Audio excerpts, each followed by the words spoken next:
And when you knock us down, we're going to get up. And on the way up, we're going to bite a kneecap off. Go ahead and say it, Ed. Go Dragons! When I woke up this morning, I was feeling pretty dangerous. You like that? You like that? F it. Jamar's down there somewhere. The New Orleans Saints select Marcus Davenport. No! Splash Brothers. Yeah. It's playoff. Keep going, Brace. The playoffs? Don't talk about playoffs. If it doesn't fit, you must acquit. In this past week, coming up, Mike Evans is going to be back. I think that's big for Tom Brady, and their offense, who looked like it was starting to work out a little bit better toward the end of that game this past week. And I think Mike Evans coming back is going to help. We're going to talk about some of their other wide receivers in a little bit on the injuries, but I don't know about you, Josh, they're going to need them this week. That's right. And I mean, I don't know about you, but Tom Brady looked like he was getting his groove back. I'm high on him going forward. I think it's going to be Tom Brady's show. We're going to be talking about him a lot coming up. And honestly, I'm trying to trade for him everywhere I am. And anybody that's in a league with me and listens to this podcast is going to be like, now I know why you keep sending me trade offers for Tom Brady. And I think this is going to be it. I think he's getting his groove. I think he's getting comfortable. His wide receivers are going to start coming back. Not only that, but some of his offensive line is going to start coming back from those long-term injuries that they've been having. So that's why. I definitely agree. He's fixing to show us who he really is. Yep. But I think after this week, when he gets his full wide receiver staff in there. I mean, we're going to see a lot from him. Yep. Also, something Josh and I talked about before the show, we definitely want to talk about this. The big news, it's on every news outlet. It seems like everywhere is Tua's injury from last night. Just really a tragic injury. You've seen some things that you really don't see in football that often happen with a head injury like that.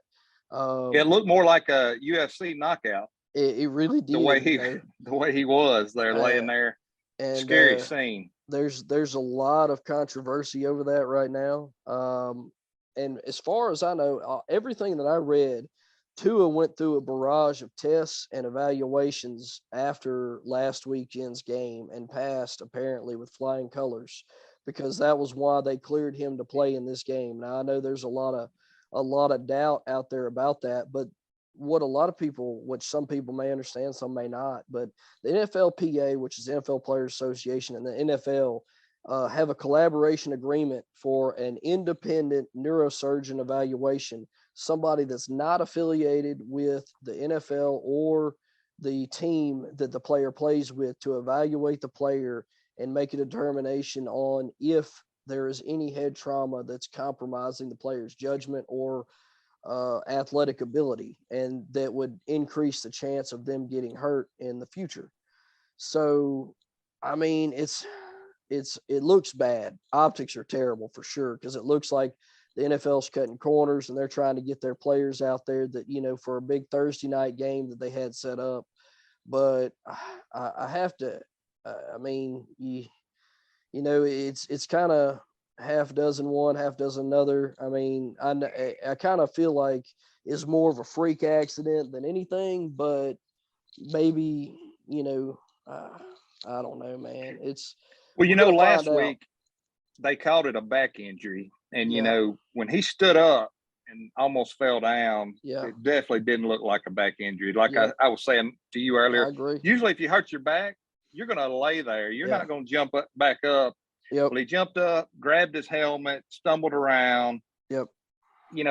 I think last week probably is when he should have, set out maybe the second half. And it looked a lot better this week. I was in complete agreement. And until I read because supposedly the NFLPA sent, there was an investigation into it after last week, after, they cleared him and he came back. There was an investigation after the game to make sure that everybody followed protocol, all the steps were taken. Apparently a lot of this is also videoed when he does the test and everything. And apparently it all checked out. but we're in a day and age where who knows if we're getting lied to or not, because you can hardly trust the media anymore. And I know that's kind of chasing down a rabbit hole with some bunny ears on my head. But I mean, who knows if we can trust what we're hearing or not. But as far as the information that we have to go on, everything was good to go, and they passed, and he pretty much got knocked out again. And from what I'm reading now, he's out indefinitely. They don't know when he's coming back. Well, they're not going to rush him in this time. And another crazy thing is the injury looked almost identical to where his head, the back of his head bounced off the turf. I mean, it was like the same thing happened 2 weeks in a row. And that's where I kind of hedge on the side of it's just a freak accident that, you can't really plan for or evaluate for the way it happened back to back like that. But either way, he's out indefinitely. This is going to be under a microscope for probably at least a couple weeks, or especially until he gets evaluated and ready to come back. And even when he gets ready to come back, there's going to be a lot of second guessing and a lot of, I guess you could say, speculation, scrutinization. But I mean, one thing to think about is he played on Thursday, so you're going to have a 10-day window this time. That's right. So actually, you're going to be able to, rest him up and let him stay away from the game for a little bit longer than he would on a regular week. So I mean, honestly, there's a chance he could play next week. And I picked him up off the waiver. I had him on my list. I grabbed him.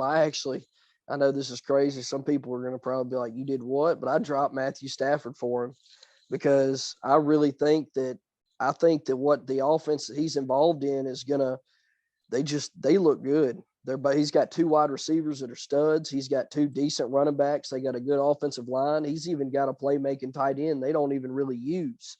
And I think with those playmaking abilities and those players that he's surrounded with, I mean, even if he's just a game manager, I think he's going to be a top 10 quarterback if he can stay healthy. And right now, I don't know if I can say that about Matthew Stafford the way they're playing. Yeah. I picked him up too, and I actually was playing him in that game. Well, when he got hurt. And honestly, the only reason I didn't is because they were saying back injury, and all I could think about, if he gets one hit and he goes down, is that going to knock him out with that back injury? I wasn't thinking about his head anymore, because of everything I'd read. And so I decided I'm rolling the dice. I've actually got Trevor Lawrence in that league because I had Dak Prescott also, and he's on the injured reserve. But I'm rolling the dice with Trevor Lawrence, who I'll talk about here in a little bit. But I ended up sitting him. But I was thinking about that. Good thing. I almost played him. I did. Yeah, no, that's a good thing. I hate to hear that for you, but that pretty much covers our main news. Right now there's a bunch of other things, but we're going to cover a lot of the injuries, and that's going to be a lot of the news right now because there's a ton of injuries and a ton of players that have already been ruled out for this week that really affect our top ads at each position. So we're going to go ahead and jump right in. This guy has already been ruled that he's going to play. He's good to go. They took him off the injury report, but it's Dalvin Cook. He had what's called a shoulder subluxation, which is where your shoulder slides out of the joint and then slides right back in. Typically it happens whenever you have a history of a labrum tear and you haven't had it repaired yet, which is something that can be managed, but it can cause something like this to happen from time to time, which is, kind of dangerous in itself, because if it happens enough, it can cause them to, eventually you have to have surgery and then he's pretty much done for the year. But if it can be managed, there are certain braces that can help manage that injury during the game, which Dalvin Cook is going to be wearing. You'll notice it on that arm. But he has a history of playing with it and playing well with it, which makes me feel comfortable. I have Dalvin Cook in one league. I didn't even use a waiver spot to pick up Alexander Madison because I was already hearing reports that he was limited. He was going to be limited and he was going to be good to go. So I felt like I may as well roll the dice. I'll let somebody else spin that top waiver position and pick up Madison. Now, it could come back to bite me because if he does get injured again and then ends up needing surgery, I'm not going to have Madison. But, who's to say that person that picks up Madison doesn't go turn around and drop him when they find out Dalvin Cook's already playing, So that was where I rolled the dice. But he was on the injury report. and he's not even listed was a designated injury, which means he's good to go. He's going to play. I don't know if you have any takes on that, Josh, how you feel about rolling the dice with something like that. I know, you liked Alexander Madison coming off the waiver because we kind of talked about that just a little bit. Well, I just think if you have Cook, I think it's just good to have him on the bench because he's never made it a full year without having some games missed. Right. And with this coming up, which I think this is the problem he had last year too, if I'm mistaken, where he missed some games. So I just don't believe he's going to make it the whole year without missing some games. So I want that insurance on the bench. That's right. But, as long as he's healthy, you got to play him. Oh, definitely. And going back to that, last year he missed one game with this injury. And then the following week, he put up some mega stats. I believe I read somewhere it was around 160-something yards, 2 touchdowns, and several catches, which we are talking about a different offense than it was last year. But we're still talking about Dalvin Cook. We're still talking about Kirk Cousins, Jefferson. It's the same players, a little bit different schemes, but he has the ability to come back from this and still be his old self. So, and normally, when they're playing the Saints, we would say, might better think about playing him. But actually this year against the run, they haven't been quite as good as they were last year. And that's completely true. So, but moving on, next guy who is probably one of the most talked about and highly touted players in the league, we're going to talk about McCaffrey. CMC popped up Wednesday with a DNP or did not practice with a thigh injury.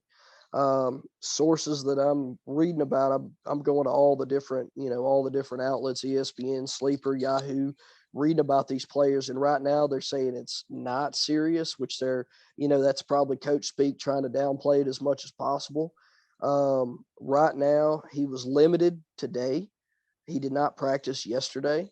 But with him being Christian McCaffrey, he doesn't need a lot of practice time, but still with his injury history, it's got to make McCaffrey owners nervous. If you didn't get out there and get one of these running back fill-ins that we're going to talk about here in a little bit, you got to choose between Chuba Hubbard and Dante Foreman. Me and Josh talked just a little bit about before this, which we, get into. Dante Foreman seems to be kind of the more pass-catching back, which some analysts are thinking he's going to be the first one off the bench to fill in for him. Personally, I think Dante Foreman's going to be the one that's going to, step up. But I know, Josh, you have a little bit different take on that. Well, I just know that this year with Baker, they have been having trouble throwing the ball. And that's right. So, I don't know that the pass-catching back's the one you want. Yep. This team just I don't really want no part of any of the offense, to be honest. And honestly, if he sits, I think you got to roll your dice with some other running back at this point. I agree. It's probably going to be a split, even if you pick one of them up. And as bad as the offense is, neither one of them could do good, honestly. Yep. We'll go ahead and move on. Next guy, somebody near and dear to all of us Saints fans, Alvin Kamara.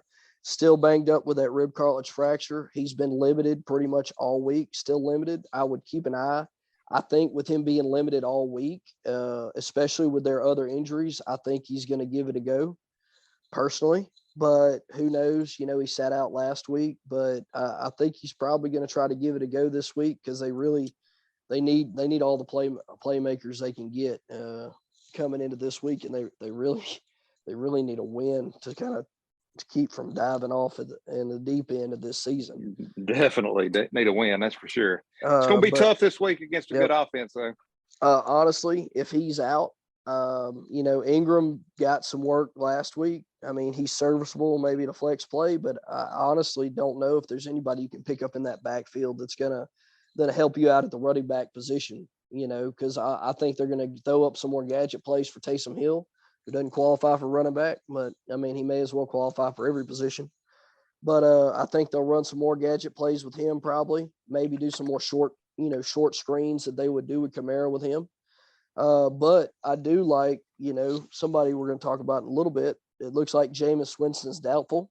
So I think Andy Dalton's going to be more likely to throw those dump off passes than Jameis Winston was because he likes to go deep. But it looking like Jameis Winston's going to be out because he's doubtful and he's got a slew of injuries. I mean, they got him listed with a back injury, a hip injury, an ankle injury. I mean, you may as well just say total body. But he's listed as doubtful, which you don't see that tag very much anymore. But at this point in the weekend on Friday is doubtful. I mean, you may as well consider him being out. So well, honestly, as a Saints fan and looking at the season coming up, yep. I mean, I think you need to sit him and let him some of these injuries heal up because he's just not getting better. Well, he's going to get banged up again, And I mean, you and I have kind of alluded, like I kind of gave you my thoughts on this, and honestly, I kind of think this could be the Saints' way of being able to test out and see how the offense runs with Andy Dalton without taking a bunch of criticism from, fans and other people in the league, other supporters of Jameis in the league. They're like, well, he's banged up. We're going to let him rest. We're going to see what Andy Dalton can do. But I think if Andy Dalton takes this offense and runs with it, man, I don't know if we're going to see Jameis Winston back, until he's either 100% or if Andy Dalton's just running away with the offense, maybe we don't see Jameis Winston back. I mean, Andy Dalton looked fine in the preseason, but that's the preseason, Before Andy Dalton left Cincinnati, he was struggling, to make it. He was kind of a regular season quarterback that couldn't survive in the postseason. So, we'll just it could be a situation kind of like Dallas where you lose your quarterback, you got a good defense. You just kind of needed a game manager not to screw up and just let your playmakers, do their job. Yep. He could, win you a few games and let Jameis get healed up and maybe make a playoff run towards the end of the year. That's right. But moving on, next guy talk about, who's already been ruled out, DeAndre Swift. If you got him on your team, I hope you got Jamal Williams off the waiver wire. If you didn't, you could look for some of these guys we're going to talk about that might be some of the top ads of the position that we like coming up. But DeAndre Swift, shoulder sprain and ankle sprain. The ankle was from the week before. The shoulder was new. They're pretty much saying they're expecting to be out till after their bye, which is week 6. So I would not plan to have DeAndre Swift until week 7 if I had him on my team. And that's a big hurt because the way he was looking like a top 10, probably maybe even a top 5 running back with the way he was producing with what touches he had. And, he's also one of those guys he's had an injury riddled career, but when he's on the field, he's lights out, but right now, if you got DeAndre Swift, I'd go ahead and be trying to make plans to be without him until week 7, which is good because they're going to let him get healthy. But, it kind of stinks for you as a DeAndre Swift owner. I hope you jumped in on some of these big time waiver ads that were coming up this week, and we'll talk about some of them, and maybe you'll get lucky. You can check out and see what's on the free agents and if some of these guys are out there that we'll talk about here in a little bit. Well, I got a question for you. What do you think about Craig Reynolds? They're probably going to – I know Jamal Williams is going to get most of the carries, but they're going to use him some, and he actually looks pretty good. The more that I look at – the more I hear about him, the more I look at some of the film. I don't know if you know this or not, but he was a wide receiver that converted to running back, which has kind of been a popular thing with some wide receivers that, just kind of don't pan out. Like Ty Montgomery was a wide receiver converted to a running back. There's been several running backs, especially here recently, that have done that. And, like Antonio Gibson, wide receiver in college, converted to running back. It's not really working out for him. But, Craig Reynolds has showed us flashes last year toward the end of the year that look pretty good. They're saying that, he's going to be sprinkled in there to kind of give Jamal Williams some breaks.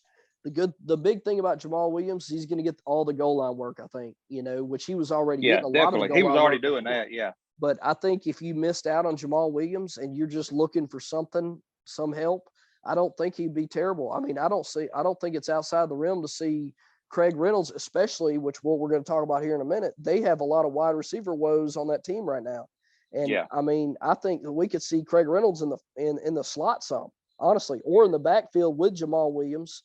And they're going to use him on passing routes, and keep Jamal Williams in the block. I think he could get maybe 6-7 targets this week with their wide receiver injuries. And another thing with them, they're expecting Detroit to win this game and win it pretty easy, which could give him more carries, especially towards the end of the game too. Yeah. You know, sometimes that trash time work, you know, can help you in fantasy. Definitely. Moving on, I got the next player who will just stay with that team with Detroit, who this guy popped up on the injury report, Monroe St. Brown with an ankle injury. He did not practice Wednesday. Apparently he rolled his ankle in the second quarter of the game this past weekend and continued to play. Honestly, whenever I read this, I was thinking they were just managing it, treating it, but I read today he's already been ruled out. So if you got a Monroe St. Brown, you got to be looking for somebody else to plug in there in your lineup, which is probably not going to be somebody with the same production you're going to find. You know, I mean, and that's what we were just talking about. Craig Reynolds with a Monroe St. Brown out, DeAndre Swift out. Those are two of the biggest pass catchers on that team, you know, and TJ Hawkinson's dinged up. I believe he's going to play from what I read and I was hearing on analysts talking about earlier. He's going to play, so he's going to have a bigger role. But, I mean, they throw the ball 40 times a game right now. So your man DJ Shark might have a good game. Well, and that's kind of funny you mentioned that, but he's banged up too. He's questionable right now, and I really need to pull it up. Yeah, so I need to pull it up and see. But I think last I'd seen he was going to be a game time decision. So that's why I'm pretty high on. I believe it's the other guy there is Josh Reynolds. Yeah, let's see. Chart technically listed as questionable. Let's see, already ruled out. It says he has an opportunity to see more targets if his injuries aren't truly significant. So I think this is one of those that they're kind of keeping close to the vest. But somebody that could be big is, let me pull him up here, Josh Reynolds. He's questionable also. He's questionable also. But they're saying he's bumping up his participation in practice, and he looks pretty good. But, I mean, he had 10 targets last week, you know. So, I mean, he's somebody that you could be looking at to try to replace. If you have a Monroe St. Brown, he's really somebody that was not very popular as far as I know on the waivers because Monroe St. Brown was kind of expected to play until today. So that might be somebody you want to go out and look for is Josh Reynolds. Yep. So if you got a Monroe St. Brown, go ahead and be looking for somebody else because he will not be playing this week. Hopefully he's going to rest up and be back next week. Moving on, another guy that popped up that I did not see until today was Marquise Brown. He was full go all week, and then today pops up with a foot injury on the injury report, and he was limited in practice today. Now, this is pretty big because they have a slew of wide receiver injuries also. I don't know if you know this, Josh, but A.J. Green's already been ruled out for the week. Let's see, Gavin Dortch. I think it's Gavin Dortch. Dortch, I know his last name's Dortch, yeah. Yeah, no, I can't remember his first name. I know I picked him up in a couple leagues because he's been doing so well. Greg Dortch, I apologize. Greg Dortch. He's been banged up also a little bit, but he was cleared today. He's not on the final injury report, so that means he's going to be good to go. If you got him sitting on your bench, you know. Is Moore playing, you know, or is he still out? He's still questionable. I seen earlier that he was a game time decision. We're going to see. They said possibly he's going to make his debut. Honestly, with all their injuries, they might just be trying to play it close to the vest and run him out there because, you know, they're trying to let all these other teams try to game plan for what they're going to be able to do. Right now, though, I mean, it's been a multi-week injury. Looks like the last thing it says the beat writer for Arizona said that he is expected to be back healthy and ready to compete. So I think it's going to be a good chance that he's probably out there in your league. He's out there in a ton of leagues, and he's a super explosive player that can really put up some numbers. And he's somebody that if you got Monroe St. Brown or one of these other wide receivers we're about to talk about here in a minute, that might be somebody you want to go out and grab, and you can probably plug him in because even though they would like to keep him on a play count, I don't think they can with as many wide receivers as they're missing. I mean, essentially, if Marquise Brown for some reason doesn't play, I mean, they're going to be without their top 3 wide receivers to start the season. You know, Hopkins still suspended. AJ Green's already been ruled out, and Marquise Brown's limited. You know, I mean, heck, they might, you know, they could be in a bind. And Brown's coming off his best game of the year, maybe that's ever. Exactly right. So keep an eye on that 17 targets last for week. sure. Yeah, definitely keep an eye on that situation for sure. But moving on to the next guy we're going to talk about, who's probably one of the biggest topics in the league, is David Montgomery. He's already been ruled out with an ankle and knee injury, which kind of leads us to probably the most added player in fantasy football this week with Khalil Herbert, who's been looking good. And I know me and you have already talked about him before on previous podcasts. I mean, his production has been heads and toes above David Montgomery already. And then now they're honestly not talking a lot about the injury, but I mean, you know, following fantasy podcasts like I do, I hear about these guys, but there are doctors that follow fantasy football enough. They watch the game film and watch the injuries happen. And their actual job is to speculate what type of injury that is and the severity of it just from watching the play happen and like the way the team handles that injury from there on out. So they try to make speculations on that player, you know, and how they're injured and how long they'll be out. And a couple of them that I've already listened to, they think this is a high ankle sprain, which that ain't good. If you know anything about it like I do, that's normally a multi-week absence. I mean, you're talking probably 3 to 4 weeks minimum, but they're not saying that as far as the team goes. So I don't know. Maybe that speculation's incorrect, but with him being already ruled out, I mean, it makes me lean more toward that could be, that could be something. But either way, he was ruled out today. I hope you got Khalil Herbert. If you didn't, go check your free agent market out there and try to pick Khalil Herbert up. If not, Craig Reynolds might be somebody you want to talk about, like we just talked about. That might be somebody you want to target in that situation. Well, one thing about Herbert, and we talked about it, he's going to get the carries. Yep. I mean, you're looking at 25 carries probably. The volume is there. The volume is there. Chicago's not going to throw the ball. They're going to play defense, run the ball. He's going to be a sure enough starter for as long as Montgomery's out. Plus, I have a feeling when Montgomery comes back, it's going to be a split, and Montgomery's not going to have the number one role anymore. Yep. He might start, but I see Herbert, eating into most of his time. Yep. And just a little nugget also that one of the analysts that I heard was talking about, supposedly David Montgomery is on the trading block, kind of unofficially under the radar, which I'm sure that talk is going to heat up the more that Khalil Herbert plays and does well. But who's to say they don't trade David Montgomery to a team that's kind of hurting at running back, and then Khalil Herbert's the man anyway, And I mean, that could be because I mean, let's be honest. I mean, they're off to a good start. If they win this weekend, they're 3-1, which is crazy because they only pass the ball like 20 times a game. I mean, they're going old school leather helmet football. Oh, not even 20 game. Yeah, and then which really hurts Justin Fields because a lot of analysts were thinking Justin Fields might take a step forward this year.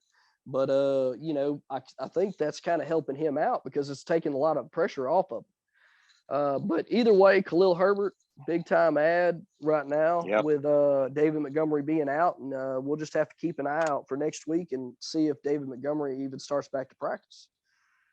But moving on to the next guy we'll talk about, us as Saints fans.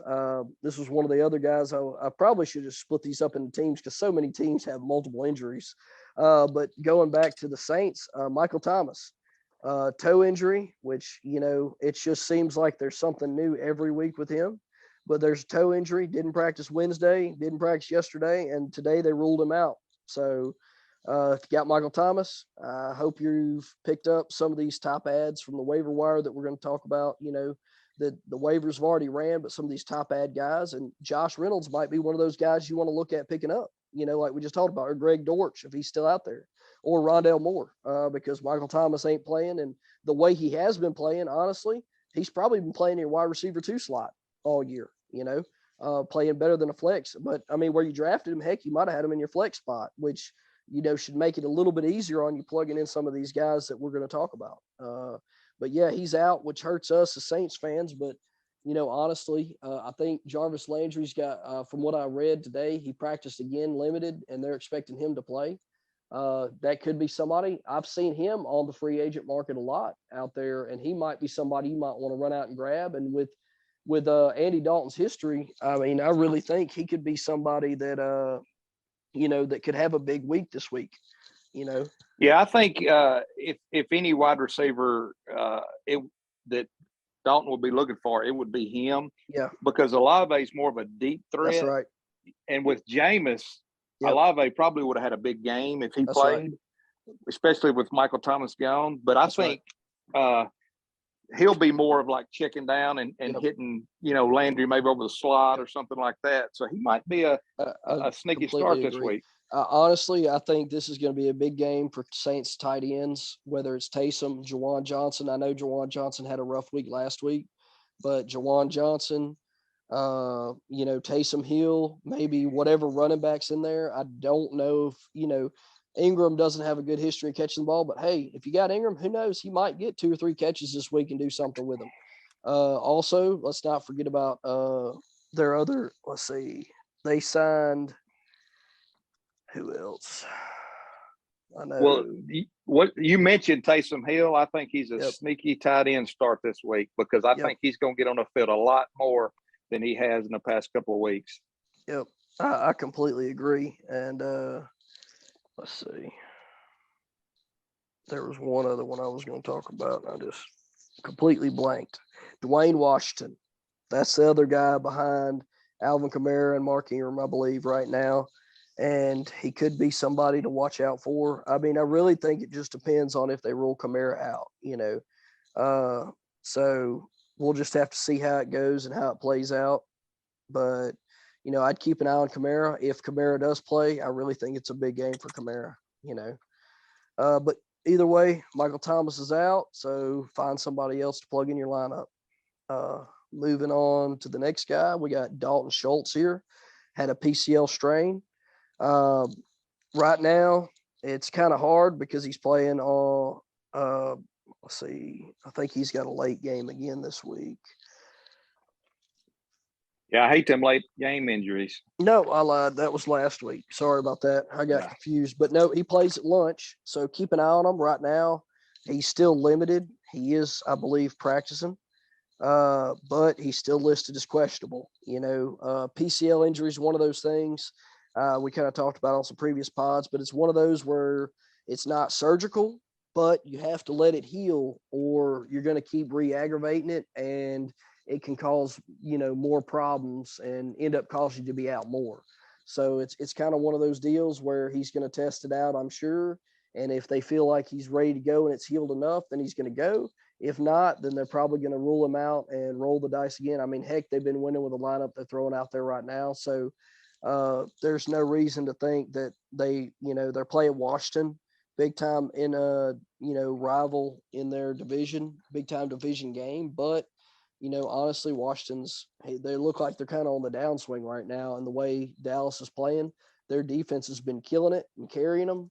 And I really think their defense is going to really get to Carson Wentz this week and cause a lot of problems. And they might not have to have a big, strong offensive game, So I'd keep an eye on Dalton Schultz. If he, for some reason, gets ruled out before then, definitely be looking to pick up one of these tight ends that we're going to talk about here in a little bit. I mean, you got anything else to add about that, Josh? I mean, I know he's a big-time tight end, but, I mean, he's already been ruled out last week, and it's kind of one of those things. If you got him, you might just want to stick to what you've been doing with him. Whoever you. I think you're right. Last week with the Dallas, they're going to play defense. I think their defense is one of the strongest in the league right now. Definitely, and they're going to run the ball. Yep. They looked a lot better running the ball last week than they have in a while. Yes, they did. Let's say moving on to our next guy, Gabe Davis. This one, honestly, I didn't think I was going to be putting him back on here because he played last week, although he didn't play particularly well, which I think chalks up to he was not 100% healthy last week, and he played anyway just because he thought that, he's probably one of those players that, like most of them, he wants to be out there. He wants to contribute whatever he can, and he thinks 90% of what he can do is better than the next guy behind him, which might be completely right. But unfortunately for us as fantasy players, that's not always good, because if they're not at 100%, then we're not going to get 100% of their fantasy production. But he was limited Wednesday. He did not practice Thursday, which a lot of the times is kind of scary. But in this case, I think it might have been maintenance related, but he practiced limited today. So that being said, he practiced limited Wednesday, didn't practice limited today. He played last week. Let's just hope he plays. He's going to be one of those that you're going to keep an eye on. But with their matchup against I believe they're playing. Man, I just keep blanking on everything. Yep, they're playing Baltimore, who's got one of the worst secondaries in the league, apparently, again this year, so far as statistics go. So it's going to be a big honestly, I think it's just going to be a big shootout because both their defenses are banged up on both sides. Both offenses are high-powered, high-functioning offenses. So, really think, so if you're a bettor, I would go the over on that game because I think there's going to be a lot of points. Yeah, I really think that is going to be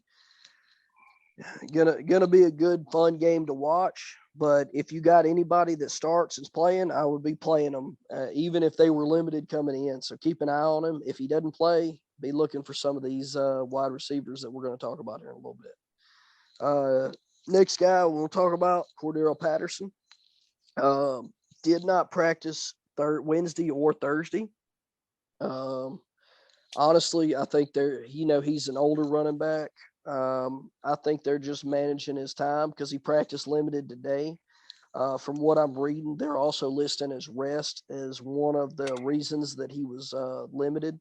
And whenever they rest somebody, it's the NFL has a thing where you have to designate, like, you can't just say you're resting them. You have to designate an injury if they don't practice. Yeah. And, the NBA, they can just list rest and, they get a lot of scrutiny for that, but they can get away with that. NFL, they actually have to list something. And they listed a knee injury. A lot of them are just saying they were resting. He's 31. He's a running back. Both of us have talked about it before. Once you hit that 30 mark as a skill player, you got to be real careful. And I really think that they're just resting him just for the single fact that, they're trying to manage his reps and keep him healthy. So, or what they call veteran rest. That's right. Next guy, we can go back to real quick. Honestly, if they do rule him out, you got to pick up Tyler Algier. He's available in a ton of leagues. He's been kind of showed some flashes.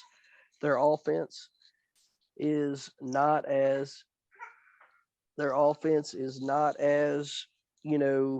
good as what a lot of people were thinking it was going to be, but it definitely. But Patterson's ran well this year.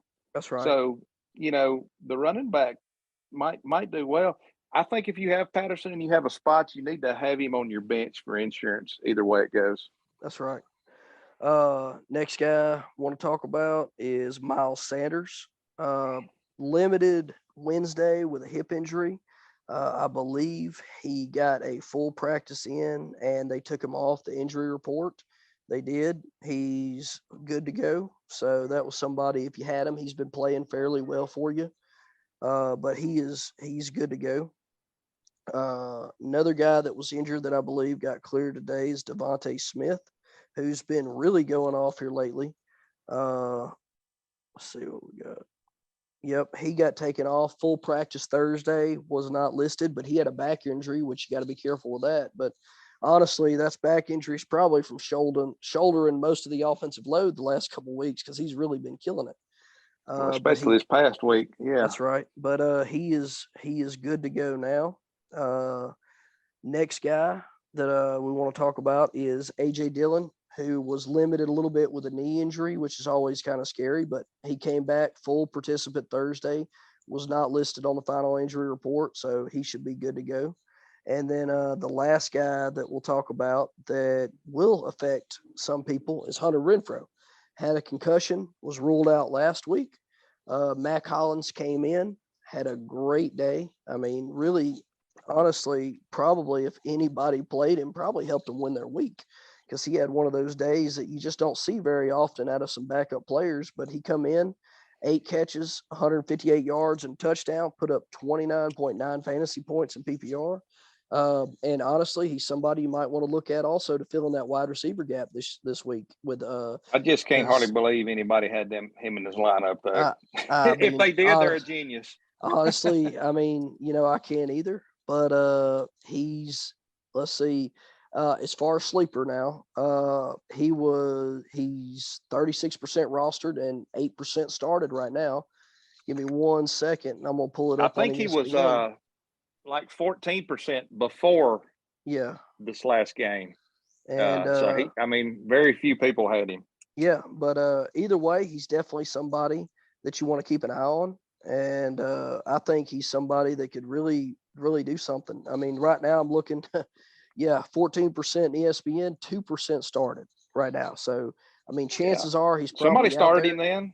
Yeah, that's right. And which, you got some deep leagues. You're starting guys and you're just hoping, and I know it's sad, but you're just hoping for an injury for something, where you can get that guy out there. But yeah, Hunter Renfrow ruled out. Check out for Mac Hollins. Could have another good game, but one thing about him, I didn't realize he's been in the league like 6 or 7 years, and I've never even heard of him till this year. 5 years. Come out of North Carolina. He was at the Giants for a little while. Let me scroll down and I can tell you. Let's see. Drafted by Philadelphia. I lied. He was not. He was in Miami. Drafted by Philadelphia as a rookie. Didn't really do anything. Then he went to Miami, and he's been in Miami 1, 2, 3, 4, the last 4 years. And then I think they let him go. And Las Vegas, the Raiders signed him. And anyway, he's jumping on the map, and he could be one of those guys that starts to kind of break out if Hunter Renfrow's out, or maybe he just kind of squeezes in there with, Devontae Adams and Hunter Renfrow, and they just kind of, they might take turns having a day. But that pretty much wraps up our injury part. That's all the main guys that there are to talk about out there. We're just going to go over some quick ads at each position that we really like this week. These are guys that if you got some of those injured guys that are out there that you like, that maybe are people that that you might need to go and look to see if they're still out there. Some of these guys were wavered earlier in the week and picked up pretty quick, but some of these guys might still be out there. Really depends on your league and the guys you're playing with, but we'll just kind of run through them real quick. One that we've already talked a lot about, that the number one, pretty much, we're going to talk about running backs first, but the number one is Khalil Herbert. He's going to play a lot, and he could be somebody that'll stay in your lineup for the rest of the year. And like, Josh has already said, he's high on him, and he's probably going to be somebody that has a role for the rest of the year, and they're going to be a team that runs the ball. And like we've said before, volume is king, and he's going to get the volume, especially this week. Next guy we can talk about, had him higher on the list that as the number 2, Alexander Madison. Like Josh was saying, he likes to have him, as a handcuff, and he's going to be somebody that a lot of people are going to be hanging on to, because you just never know when that shoulder injury is going to pop back up.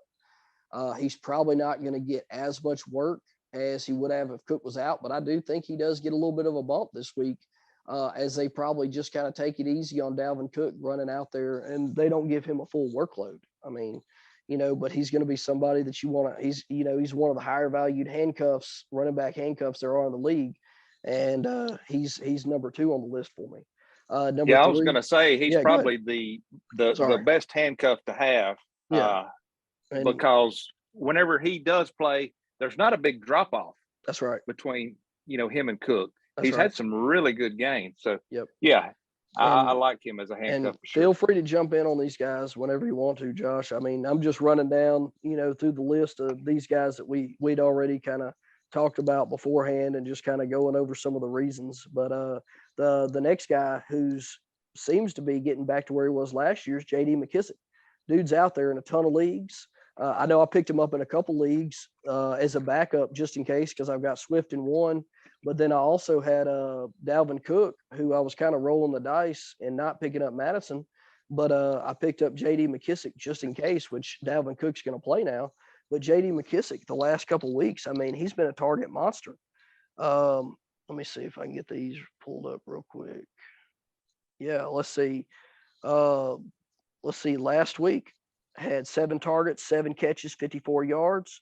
Week before last, this past week, 9 targets, 6 catches, 32 yards, and he's still getting about 3 running attempts each game. But I mean, his floor is looking like around 10 points a week, a week, and that's if he doesn't end up getting a touchdown. And then you're talking about a top 24 running back, if he sneaks into the end zone. So, and he's somebody that's out there on a ton of waiver, on a ton of free agencies.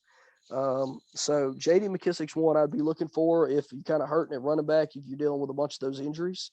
I think he's somebody you got to be, kind of stashing on your bench. But last year, he was somebody that you could play at flex or RB2 the whole year. I know there were several leagues that I played against. The winning teams had J.D. McKissick on them, and they were playing him. Yeah. Next guy I want to talk about, Brian Robinson. We mention him every week. I'm going to keep mentioning him because when he comes back, he's going to take over the Antonio Gibson role. I just have no doubt because Antonio Gibson's still one of the least efficient running backs in the league. And I think they're just buying time. There's great reports coming out. He just can't come back till next week. So he'll sit out this week. But if you don't grab, and I got a feeling a lot of people probably grabbed him on waivers because this will be the last week he's out. But I'm pretty confident that, they're saying no timetable right now, but I think, the way they've been talking, he's going to come back as soon as he's eligible. And I think he's going to probably be worked in slowly, maybe the first week just to get up to game speed. And, but once he is, I think it's going to be the Robinson McKissick show. And I think Robinson's going to get a bulk of the goal line work, maybe a couple catches here and there. And then J.D. McKissick's still going to be getting his 6-7 targets, 8 targets every game. And both of them, honestly, could be productive in this offense. And then moving on to the last guy, somebody that we were kind of talking about, as far as handcuffs, Benjamin. He, a lot of people like Darrell Williams, a lot of people like Benjamin. It seemed like Darrell Williams just completely disappeared this past week, even though James Conner came back. But Benjamin still has a role in this offense. Now, if before, I kind of got stuck onto the Craig Reynolds thing, like we talked about earlier, he might be somebody else that you could have slotted in at this number 5 position. Honestly, Craig Reynolds seems like he could be in for a J.D. McKissick role this week. And honestly, that's a pretty fair comp is what I would say is he's going to be like a J.D. McKissick. But you could slot him in here at this position at 5, just as easy as Benjamin. And Benjamin, he's got a role in this offense, whether, James Conner's healthy or not. But I still am a firm believer if James Conner doesn't play, I think Benjamin has a larger role than Darrell Williams does, which is why I've got him, kind of at the bottom on this list. Was there any other running backs that you really like that you think should be on this list, there, Josh? No, we've probably covered just about everybody. Jamal Williams has got to be gone in your league. Well, and, I know we've talked about, I kind of went by our waiver wire requisites here is none of these people are going to be owned in more than 60% of your leagues. And Jamal Williams was like 74 already, because he already had such a large role last week. And, DeAndre Swift was already banged up and questionable going in last week. So a lot of people had already picked up Jamal Williams. So he was already owned in majority leagues. If he's out there, obviously go get him. But yeah, I think he was probably I did not have him listed. He was drafted, I believe, in most leagues late. I drafted him this year in one of my leagues, and that was a heck of a draft pick. Just look at it paying off now. But if that's it, let's move on to wide receivers. Number 1 wide receiver ad in all leagues is Romeo Doubs. Both of us have already talked. We really think he's going to make strides. Last week, Aaron Rodgers showed a lot of faith in him, and he rewarded it. 8 catches, 8 targets. I think it was 76 yards and a touchdown. Let me double check that. But I mean, he looked good. A lot of them are saying he's going to be the guy. You know, we all thought that coming out, and he kind of 73 yards and a touchdown. He kind of didn't live up to that rap the first 2 games. And I'll be honest, I drafted him in 2 leagues, and I dropped him in both of them because I was like, I did the same man, thing. as soon as Lazard, as soon as Lazard comes back, it's going to be Lazard and then Dobbs, you know, and honestly, Watson looked like he could be the guy whenever, you know, but then he made a couple drops, and I think he's in Aaron Rodgers' doghouse, to be honest. And, you know, he's got the physique, but Dobbs has got the production right now. And, you know, the Matt LaFleur has already come out before last weekend and said, we want to run some more schemes and get Dobbs more involved. And they did. Here we are, 8 catches, 8 targets, 73 yards, a touchdown, and they won. So I really think that he's going to be the guy until he either gets injured or until he messes up enough and, you know, Aaron Rodgers doesn't trust him anymore. I picked him up in several leagues. If Aaron Rodgers has confidence in you, you're going to have a big year. That's right. Because look what he done with his number one for the last 4 or 5 years. That's exactly right. So if he's out there, go pick him up. He's going to be, I think, at least flex worthy, you know, from here on out until something happens, and maybe even a wide receiver 2 for you, because they got to throw the ball. You know, Aaron Rodgers is not going to be one of those quarterbacks that only throws the ball 20, 25 times a game. It's just not going to happen, you know. So they're going to have some volume to go around. And I think Romeo Dobbs could be one of those guys that he finds a lot of trust in and could really pay dividends on somebody he could pick up. Next guy, wide receiver, we can talk about Russell Gage. Obviously, you know, last week could be the biggest game that he has all year, but the way they have injuries in Tampa Bay right now, who knows? Last week, 13 targets, 12 catches for 87 yards and a touchdown.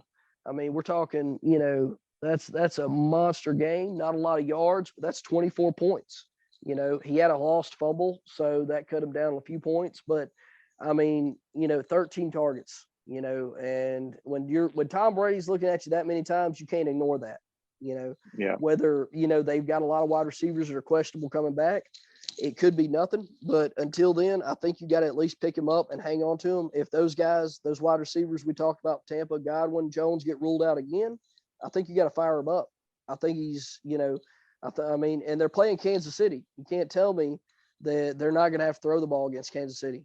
I mean, you know, because I don't think Kansas City is as good as they've showed because they've played some lesser teams. But I do think their offense is their offense, you know, and I think they're going to be able to score the ball. Tampa Bay's defense is good, but it's still Pat Mahomes and still Andy Reid, you know, and I think Tom Brady, like we talked about a little bit before, I think he's starting to look like himself. And when he does, he's one of those guys that can zone in on a wide receiver and they can have monster days. And Mike Evans is going to be back. So you know what that means? That means Russell Gage doesn't have to deal with the number 1 cornerback on him either. So, you know, that's even better. So I think it could be a big day for Russell Gage. That's why I've got him on number 2 on this list. If he doesn't pan out, hey, drop him. Pick up one of these other guys we're going to talk about, you know. But for right now, he's got to be owned until this situation sorts itself out. And hey, he could be the, you know, the new Julian Edelman and Wes Welker for that team. Who knows? You know, and if that happens, he's definitely somebody you're going to want because that's a flex player every week. But I don't know if you have anything else to add about him there, Josh. No, I think you said it all. Next guy I want to talk about is Greg Dortch. We talked a little bit about him earlier. You know, with Arizona's wide receiver woes, and this dude's been producing every week. I mean, and there's a lot of analysts saying that even when they're back healthy, they think they're going to get Dortch the ball, you know. I mean, we're looking, you know, heck, last week, 10 targets, 9 catches, 80 yards. I mean, that's not even a touchdown, and that's 17 points. I mean, week 1, 13 points. Week 2, 15 points. Last week, 17 points. I mean, he's good. He's healthy. With the, you know, that's more than you can say for the rest of their wide receivers. And they're playing Carolina this week. Might not have to throw the ball as much, but they're going to throw the ball. Kyler Murray's one of the heaviest throwers in the league. You know, they're not going to sit back and he's only going to throw 20 times. I mean, I'd be willing to bet he's going to throw 35 minimum.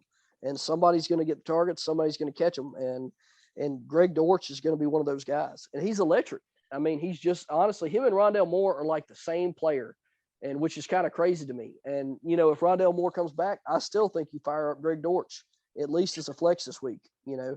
Well, now that honestly. you've mentioned Moore, I think you need to look and see if he's on, you know, your waivers, because I think he'd be a good pickup. Yeah, I mean, I've got actually him listed out here next to him, you know. I was going to mention about him, you know, both of them. You pick them up. If they're both playing, I think you fire them up. And then honestly, until Hopkins returns, I think I think you could end up playing both of them as, you know, Marquise Brown's going to get the number one corner. And I think you could play both of them, you know, each week, because their defense is terrible. Let's be honest. So they're going to have to throw the ball. That's for sure. Honestly, Carolina's probably the worst offense they'll play all year. And, you know, because they're in a division where they're, you know, they have several good offenses in that division. But anyway, Greg Dortch, Rondell Moore, be looking for them, especially if Rondell Moore plays, fire both of them up, you know. Moving on, next guy I want to talk about, Zay Jones. This guy has been producing pretty much all year in an offense that looks to be completely revitalized with Doug Peterson at the helm. I mean, you know, it's Trevor Lawrence is looking better. We heard reports coming out of camp that Zay Jones and Trevor Lawrence had a connection. I was hesitant because Zay Jones was in, you know, Buffalo with Josh Allen. He came in the league, started looking better, and then he didn't do anything. Well, then, you know, he also had a reputation for having bad hands. He had a lot of drops, you know. Well, then he went to Las Vegas, had Derek Carr, who's a very comparable, you know, a very good quarterback, can get you the ball. I mean, we've seen him have really good seasons, really good games. And he was in Vegas for 3 years. 3 years he was in Vegas and pretty much didn't do hardly anything. And I just was not believing that he was going to come out and be somebody that was like a, you know, a revitalized player. But hey, he is, you know, I mean, he's come out week 1, 9 targets, 6 catches, 65 yards. Week 2 was a little bit of a down year, but a down week. They were playing Indianapolis. I don't know if y'all remember, but that was that game where they jumped out 24-0 for pretty much most of the game. And they ran ETN and James Robinson pretty much till the cows came home, because they ended up winning that game, I think 24-0. So they didn't have to throw the ball hardly at all. Well, last week they played the Chargers. 11 targets, 10 catches, 85 yards, and a touchdown. I mean, what else more can you ask for, you know? And then now this week they're playing Philadelphia, kind of a tough matchup. Probably not somebody you really want to fire him up, but he's not. The good thing about Zay Jones, he's not going to get the number one corner. And Trevor Lawrence and that whole offense is really looking like an offense that you want to be invested in. And you might not fire him up this week, but hey, the next week they got Houston. The next week they got the Colts, whose offense is looking a little bit better. So I really don't anticipate a 24-0 shutout again out of that game.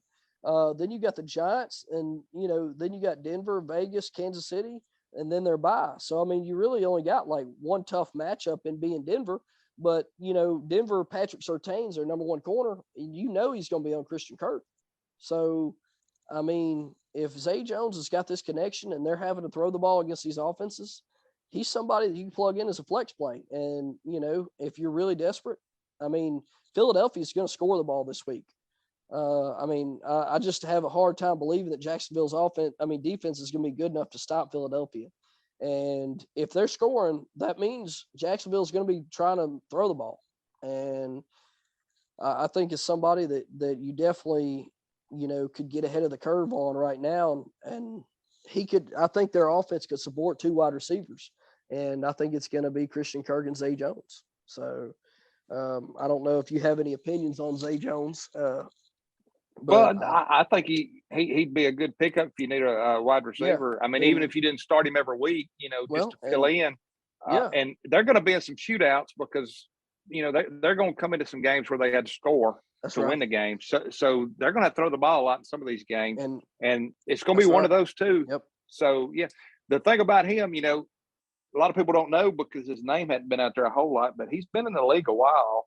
You know, kind of like the other guy we talked about earlier, you know, but just seems like when you go to the right team and get the right offense, sometimes it just clicks. Yep, that's right. And, Anyway, so if he's out there, I mean, he probably is. He might be somebody you want to look at to pick up. Next guy we want to talk about, who we already talked about a little bit, Mac Hollins. While Renfro's out is what I have in quotes right here. And Renfro is out. So I think you got to pick up Mac Hollins and fire him up if you need a wide receiver help, you know. I mean, you know, we already kind of talked a little bit about him and what we thought about him. So I don't know if you have anything else to add on him there, Josh, but if not, I'm gonna move on to the last guy. This last guy I kind of threw in last minute because from what I understand, I think he's giving it a go this week, and he's somebody we've kind of talked to in the past, but that's Michael Gallup. He's cleared to play. He's going to play. No injury designation coming in Sunday. And honestly, I bet a lot of people forgot about him. Yeah. And he's probably out there. He might not be full go this week, but hey, Cooper Rush has looked fine. And honestly, I think if anything, I think it could hurt CeeDee Lamb owners a little bit. Not a lot, because it seems like Cooper Rush and CeeDee Lamb have a connection. But I think Gallup is good enough. If he gets that number 2 corner, he's going to be open a lot. And if Cooper Rush is as competent as he looks, I think he's going to get him the ball. And, you know, I think this is probably the end for Noah Brown, who had been on there before and we talked about. But I think this is the end for him. But, hey, look, go see if Michael Gallup's out there while he's healthy and playing. I mean, he's very well could be a solid producer for you. Mm-hmm. And then that pretty much rounds out the wide receivers. I don't know if you have anybody else in particular you want to add to that there, Josh. I know we did somebody else that we did talk about already, but I just want to throw them in there again. Josh Reynolds, because of the injuries to Amon-Ra St. Brown being ruled out, I think you got to really look hard at Josh Reynolds. And DJ Chark, if he gets fired, you know, if he gets playing. But, you know, with him being injured, you got to watch that. But those two guys, they're going to throw the ball a lot in that offense. So those are two guys that you definitely might want to look at also. Moving on to tight end help. There's a number of guys. Some of these guys have been on the list for numerous weeks, honestly. I mean, tight end, as it has been in years before, it's a crapshoot, you know. But this number 1 guy has been picked up probably in most leagues, but he is somebody that I clearly did not see coming. And I actually told Josh after last week's pod, I said, I should have mentioned this guy, and I did not. And, you know, it's easy to say hindsight is 2020, but I really did. I told him, I was like, man, I should have said Tyler Conklin's name on there because this guy's been performing, and he just kind of flying under the radar because, you know, when you think Jets, you know, we've talked about that before. You don't think offense, much less tight end production. But, hey, I mean, week 1, 7 targets, 4 catches, only 16 yards, but he had a touchdown. Week 2, 9 targets, 6 catches, 40 yards, no touchdown, but still, I mean, he had a fumble in each one, so that takes away a couple points. But we're talking 11 points, 10 points, and then last week, 8 targets, 8 catches, 84 yards. I mean, if you're getting that kind of production out of a tight end, you're thrilled, you know, honestly. And he is probably going to still be a mainstay. You know, Zach Wilson is coming back this week, which is somebody that Josh and I have talked about that we like a fair amount, but he's coming back this week. So that could change everything a little bit, but with the targets he's been getting, I think you gotta you know, at least give him a chance and see what can happen, because if he's getting open for Flacco, I mean, I got to think he's going to be getting open for Zach Wilson also. But he's the number 1, and I don't know if you have anything else to add to that, Josh, but I mean, you know, tight ends. I think he's definitely has a chance to be a top 10 tight end this year. And from the looks of him, he could even be, you know, even higher than that. That's right. And the number 2 guy that we're going to talk about that was very close to being number 1, honestly. And the only reason that Conklin was number 1 is because Conklin's been getting targets every week. This guy did not get targets every week, but he did the first week and he did last week, and that's David Njoku. He was somebody that I really liked coming in, and honestly kind of let me down the first week, and because he had 1 target for 1 reception. Then the second week, 5 targets, 3 catches, 32 yards. You know, it's okay, but it still wasn't somebody that you're like, oh, I got to go out and get him right now. But this past week, 10 targets, 9 catches, 89 yards. You just cannot ignore that production. They're playing Atlanta this week, one of the worst defense, well, really secondaries, but defenses in the league. They're giving up a lot of points. Definitely think it's somebody you could pull up and fire, you know, put your plug in your lineup and honestly get a decent floor production out of. It seems like him and Jacoby Brissett maybe just took a little bit longer to get that connection, but he looked good. And I think he's somebody that you could definitely, pick up off the free agency and plug into your lineup if you need help. Well, he's definitely better than some of these that were drafted that, like Dawson Knox hasn't produced. Mike Gesicki hasn't done real well. Cole Kmet. Right. Yep. I mean, so he's going to be better than those. Yep, So, definitely. definitely worth taking a look at. Yep. The next three guys we've pretty much mentioned on all our other podcast or our other two podcasts is waiver pickups. The first one, he's still flying under the percentage radar at 60%. That's Gerald Everett. We talked about it earlier. Keenan Allen ruled out again. He didn't have as big a week last week as we had hoped, but he still had some targets. Honestly, him and Herbert have a good connection. And if he's out there, I still think he's somebody that you go and pick up and plug into your spot. He had 10 targets week 2 against Kansas City. Last week, he had 6 targets, only 2 catches for 25 yards, which, who knows what that could have been. But 6 targets, I mean, you're still not complaining if you're getting that out of your tight end. And this week they're playing Houston. They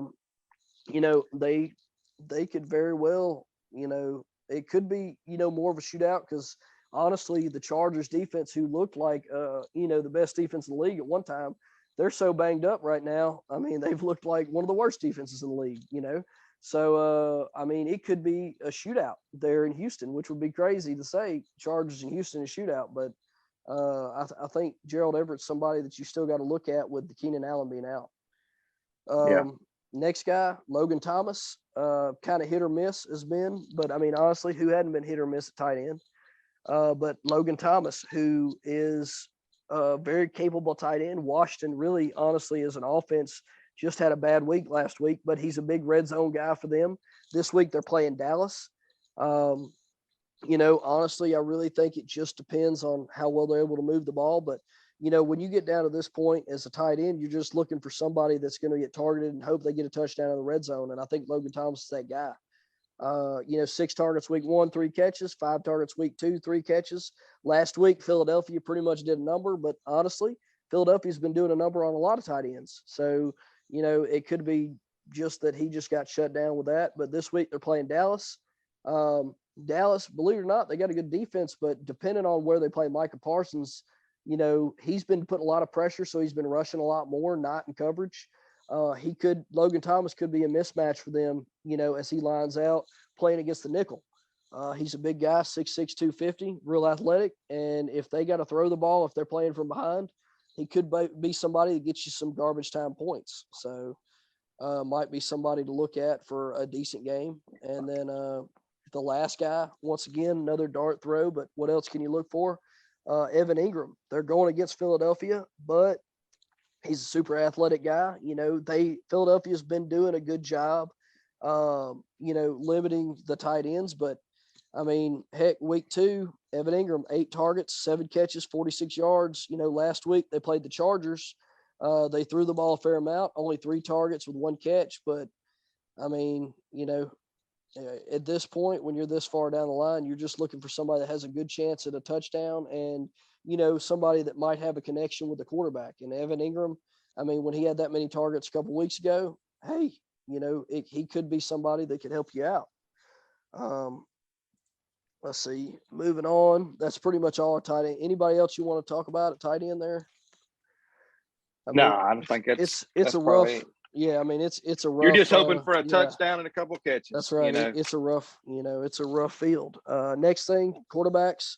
A lot of these same guys have been on the way. On our waiver in the past, but the number one guy who probably would not be the number one guy with the people that have been ruled out already, but that's Jared Goff. Honestly, every week he's been giving you a solid floor production around 15 points. 1 week I think he had like 26 points or 29 points, but he's playing against Philadelphia. Not Philadelphia. I'm sorry. He's playing against. I got him and Jacksonville mixed up. Playing against Seattle this week, who you love that matchup against Seattle, but he's missing some of his top weapons in Amon-Ra and Swift. But hey, Hawkins is still there. Josh Reynolds, DJ Chark, they're still going to throw the ball, I think. So he's a fairly safe floor quarterback, and I think if you're hurting a quarterback, you could do worse. Next guy who I want to talk about, who you might want to be cautious about this week, is Trevor Lawrence, because they're playing Philadelphia. But heck, I thought that last week playing the Chargers, and he came out and showed out. Threw for multiple touchdowns. Doug Peterson, you just can't deny Doug Peterson and what he's done with offenses and quarterbacks in the past. And I really think that Trevor Lawrence could be the next guy. Had 39 attempts last week against the Chargers, and completed 28 of them for 262 yards and 3 touchdowns. And he's also one of those guys that's kind of probably run the ball 3 times a game and could get you a couple points there. Had 25 points against the Chargers last week. They're playing against a tough Philadelphia offense this week. But if he's somebody you want to pick up a stash, they're playing Houston, Indianapolis, and then the Giants the next 3 matchups. So, I mean, those are all pretty cake matchups for you. He's somebody that I think you got to look at. And if he does take that next step forward, you definitely don't want to be behind on the bandwagon, because, he's got the pedigree, and honestly, he's got the coach now, and he's somebody that I think needs to be picked up in a lot of leagues.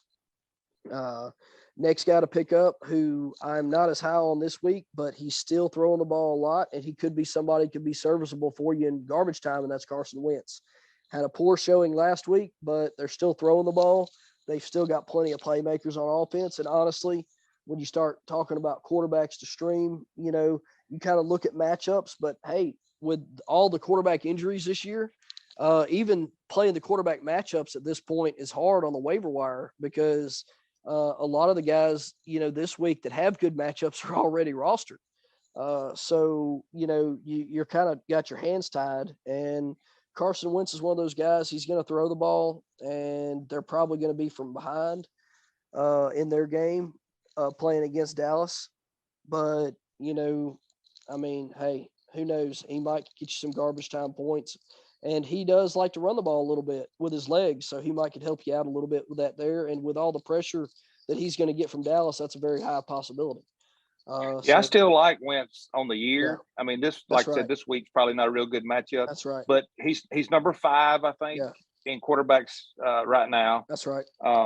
He's going to get the volume. They're throwing it 40 or 50 times. They're going to be down in most games, and he likes to sling it. So I think on the year, if you're stuck with him, it's not a bad thing. And honestly, with the quarterbacks, like I just said, that went down, if you don't have a lot of options, he might be somebody you just pick up, take your licks this week, and then look forward to next week. Or, hey, maybe he puts up some garbage time points and it's a shootout in Dallas. Dallas probably ends up winning, but he might put some points up for you anyway. Next guy to talk about, a lot of the analysts like this guy. I'm still not that crazy about him, but that's Marcus Mariota. I mean, honestly, talking about a safe floor, he's put up, I think, let's see. Let me get his points totals pulled up. Yeah, the least amount, he put up 13, but he put up 19 week 1, 13 last week, 15 this week. I mean, he's rushing the ball a fair amount every week. 12 attempts week 1, 6 the second week, and 7 last week. And he actually had a rushing touchdown and a passing touchdown last week against Seattle. They're playing Cleveland this week, who's a defense that might be without Myles Garrett, and honestly has not really lived up to the hype that they had coming into the year this year. There's still a lot of analysts that really like him this week playing against Atlanta. But if Myles Garrett doesn't play, I mean, he's really what makes that defense go. So you could be looking at somebody that's a solid streaming option this week in Marcus Mariota. Next guy to talk about, Zach Wilson. Coming up, might be another guy that you might not want to start this week, because his first week might be a little rusty coming off. But he's coming off the injured reserve, and he's playing against Pittsburgh. Well, he's not off injured reserve, but he's just coming off 3 week. They sat him for 3 weeks, and they said they were going to sit him for 3 weeks for that knee injury, but he's coming back. They're saying he's completely 100% ready to go. Playing a Pittsburgh team in Pittsburgh, which is kind of scary, but they still don't have TJ Watt, and honestly have not been playing as well either as hyped. I mean, they've been okay, but with the way the Jets offense has looked, man, honestly, I'd be more willing to bet the Jets offense is going to put up points versus the defense holding the Jets offense to not put up points. They're going to throw the ball a lot. if they stick to the same game scripts they have with Flacco. I mean, heck, I don't know about you, Josh, but if you're going to let Flacco throw the ball, why not let, what was he, the number 2 draft pick in the last year coming in? Well, why would you not let the number 2 quarterback, your franchise quarterback, throw the ball? So, Oh yeah, they're going to let him throw it. I think he's somebody that you could pick up that a lot of people are probably sleeping on, because heck, some people might not even know he's coming back this week. But he's somebody you might want to pick up and stream against dadgummit. Man, I keep blanking.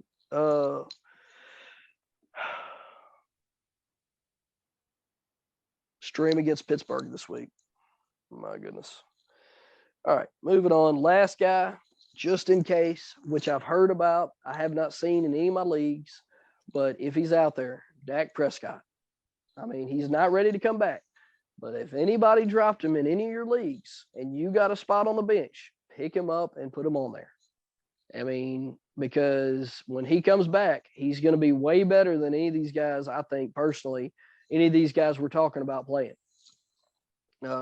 But that's the main quarterback guy that I'm talking about, that are out there in most leagues. Also, you could probably throw Cooper Rush on this list now.